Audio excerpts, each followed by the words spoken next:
Good afternoon, everybody. Well, this is not the video I was expecting to make next for my YouTube channel, but this is something that's part of life and unexpected, but I'll just get right to it because I know a lot of my friends are going to have questions and try to find out what happened, what exactly happened, and I'm going to try to explain it the best I can. But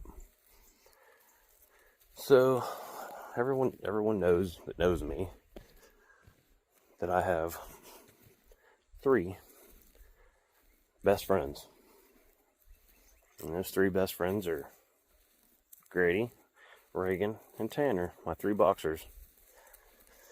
Well, unfortunately, sometime between about midnight and 2 o'clock, we lost one of them. I got a call at 5:30 this morning from one of the neighbors that Grady was laying dead in the road. And at first, when I got the call, I was thinking, in the road, I live on a 3.5 mile dirt road where my dogs, I let them roam free. And, maybe it's partially my fault, but I like my dogs to be able to do what they do. So usually every night, Tanner not so much, but Reagan and Grady, they come out here, and I'll show you the dirt road. They come out here on this dirt road, and they wait and hope that a deer will run out, or a possum, or their favorite, armadillo. And, they do what dogs do. They hunt, they play, they get dirty. Well, somehow this morning, there's about, say, maybe 10, not even 10 vehicles that come up and down this road on a regular basis, and every one of them know my dogs, and know my dogs hang out on this dirt road that is no more than 20-mile-an-hour dirt road. Well, unfortunately, last night, someone had to be absolutely flying, like I said, between midnight and 2 o'clock, and hit Grady, and he unfortunately didn't make it. 5:30 this morning, I went down and assessed the situation, and he had already passed, and he had been passed for hours, and it was literally for the neglect of somebody driving down this road way faster than they should have been. And I don't know who it was. There's only a couple people that literally would be out on these roads at that hour, and maybe one of them drives really fast through this neighborhood, but I'm not pointing any fingers because I really don't know. But I lost a best friend over it, and it's gonna be tough. Yeah, he's the lovable of all the pups, the most lovable of all of them. And anyone that knows him knows that Grady is a 100% lover. The day he meets you, he will put his head on your shoulder.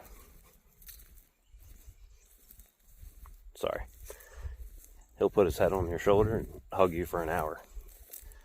He'll climb up in your lap.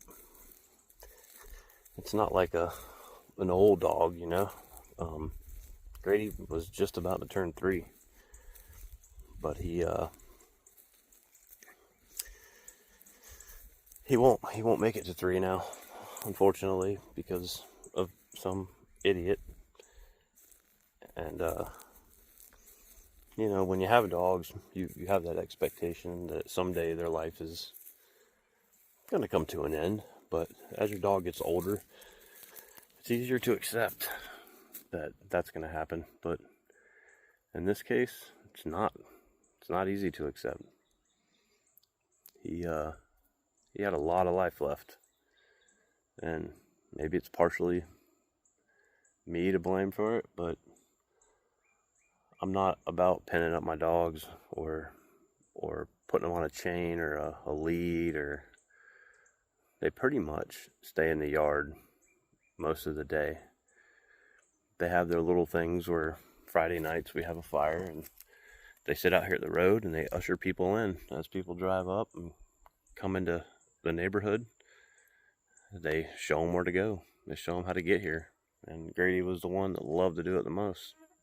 So, but there's a ton of things I'm going to miss about him. His favorite thing was if you hopped in the Jeep or the truck or the side-by-side, he knew we were going over. I have 2.5 acres about in the same neighborhood, about a quarter of a mile down. And you started the truck and he knew where you were going. Especially if he was out, he knew it was his time to run. So he would take off straight for that property, way ahead of you, leave you in the dust. About halfway there, mid-run, he would stop and take a shit in the middle of the road, or on the side of the road most of the time.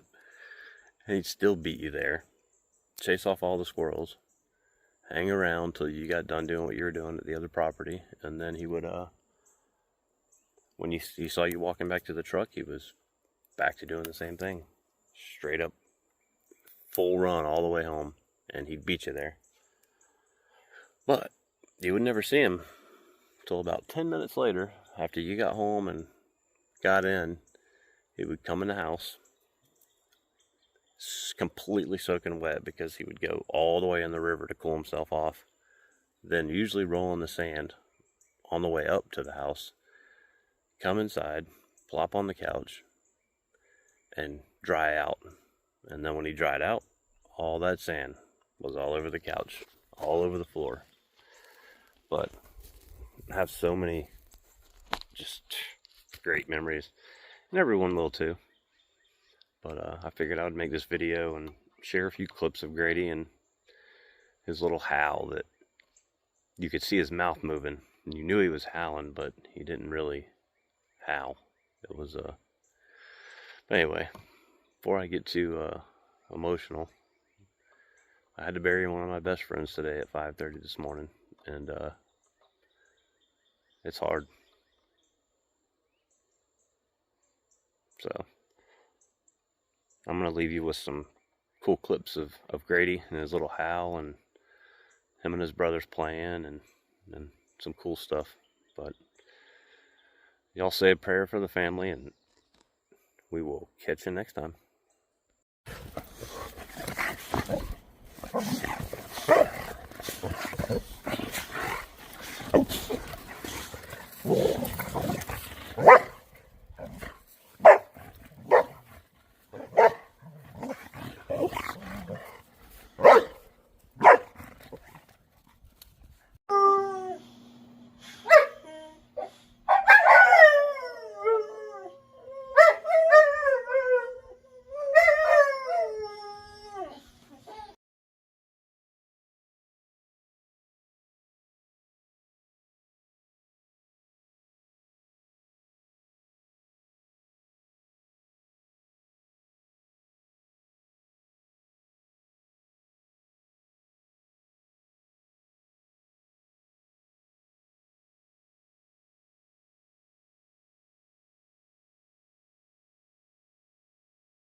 I'm not afraid of the Russians.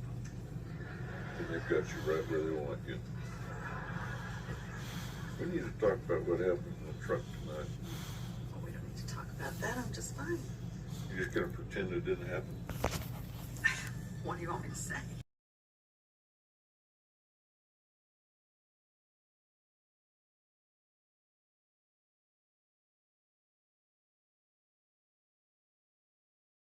Thing against the United States when Trump was president.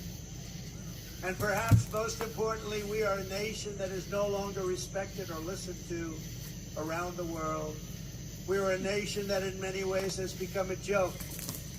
And we are a nation that is hostile to liberty, freedom, and faith. We are a nation that allows men to play sports on women.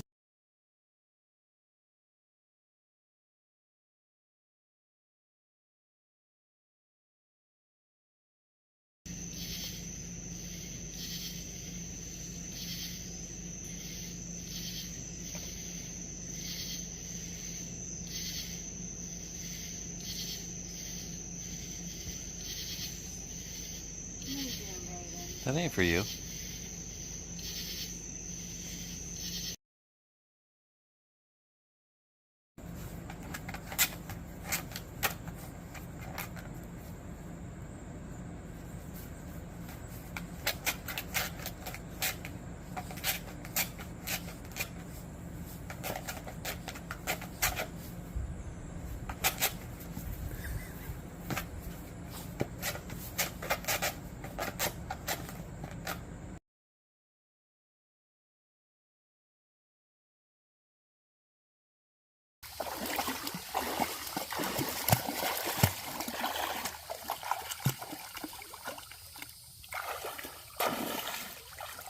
Make sure you don't get away.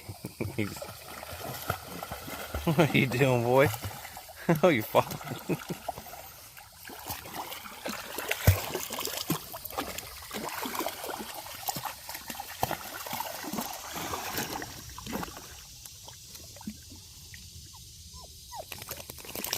Is that right?